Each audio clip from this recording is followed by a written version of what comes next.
रोज़े में खाना बनाते हुए नमक चखना। क्या रोज़े की हालत में खाना बनाते हुए नमक या मिर्च चख सकते हैं जबकि फौरी तौर पर कुल्ली कर ली जाए? उम्मे तलहा यूके से।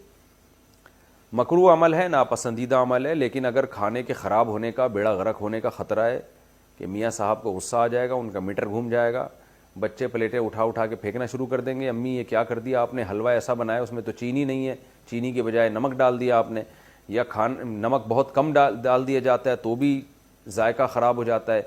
बाज़ दफ़ा खाने में नमक तेज़ पड़ जाता है और मियाँ साहब ब्लड प्रेशर के मरीज़ हैं, खा के उनकी खोपड़ी और उनकी सेटिंग आउट हो गई, सारा इफ्तारी का भी बेड़ा गर्क कर दिया उन्होंने।